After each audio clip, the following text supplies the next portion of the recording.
Friends, welcome to Ruchita cooking. இன்னைக்கு நம்ம என்ன பார்க்கணும், இது பேர் வந்து சுகினி சீம சுரக்கான்னு சொல்லுவாங்க.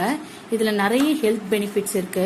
கண்ணுக்கு ரொம்ப நல்லது, ஹார்ட்டுக்கும் நல்லது, நிறைய பெனிஃபிட்ஸ் இருக்கு. இதுல நீர்ச்சத்தும் அதிகமா இருக்குது. இந்த காயெல்லாம் நம்ம மார்க்கெட்ல பார்த்துட்டு இதெல்லாம் என்ன காய்டா அப்படின்னு சொல்லிட்டு நம்ம போயிடுவோம். நம்ம கத்திரிக்காய், முருங்கைக்காய், வெண்டைக்காய் அப்படிதான் சாப்பிடுவோம். இது மாதிரி காய்கள்லாம் பார்க்கும்போது இதுல எப்படி நம்ம டிஷ் செய்யலாம்னு சொல்லிட்டு ட்ரை பண்ணி பாருங்க. இது ரொம்ப ரொம்ப ஹெல்த்துக்கு நல்லது. இது சீம சுரக்காய் சுக்கினின்னு சொல்லுவாங்க. இது நம்ம துருவிக்கலாம். துருவிட்டு சாறு எடுத்துடணும். தோல் எடுக்க தேவையில்லை. தோலோட சமைச்சு சாப்பிட்டாதான் அதோட பெனிஃபிட்லாம் உங்களுக்கு கிடைக்கும். அதனால தோலோடயே நம்ம துருவிக்கலாம். இப்போ துருவின சீம சுரக்கால இருந்து நம்ம சாறு எடுத்துக்கலாம்.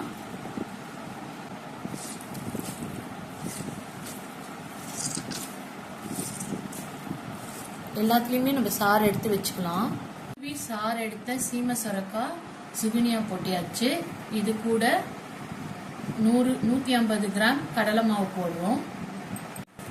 கொத்தமல்லி போட்டுக்கலாம். வெங்காயம் இது போல நீட்டா அரைஞ்சி போட்டுக்கலாம். புதினா போட்டுக்கலாம். பச்சை மிளகாய் போட்டுக்கலாம். லெமன் ஜூஸ் போட்டுக்கலாம். உப்பு போட்டுக்கலாம். பெப்பர் தூள் போட்டுக்கலாம். இதை நல்லா சப்பாத்தி மாவுக்கு பிசைஞ்சுக்கலாம்.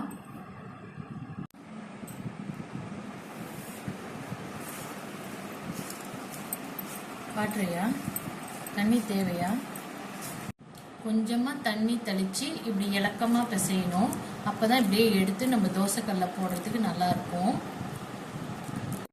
தோசைக்கல் நல்லா சூடாயிடுச்சு. கொஞ்சம் எண்ணெய் ஊத்திட்டு இந்த மாவு எடுத்து இப்படி தட்டிக்கணும்.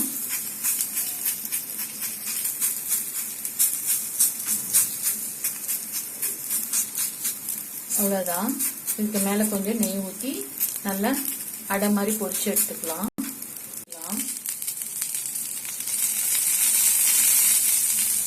ஸ்லோ ஃப்ளேம்ல வச்சு நல்லா சுட்டு எடுத்துக்கலாம்.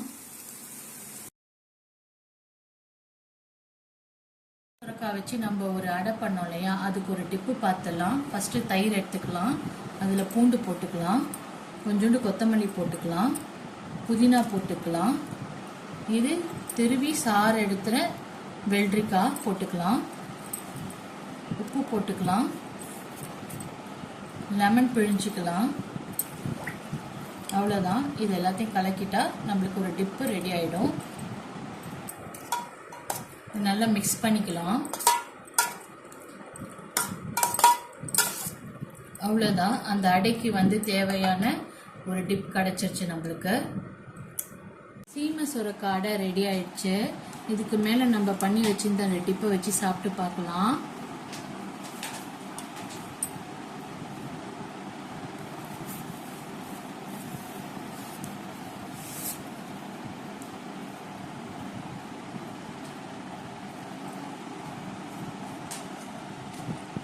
டேஸ்ட் சூப்பரா இருந்துச்சுங்க. இது நிறைய ஹெல்த் பெனிஃபிட் இருக்குங்க.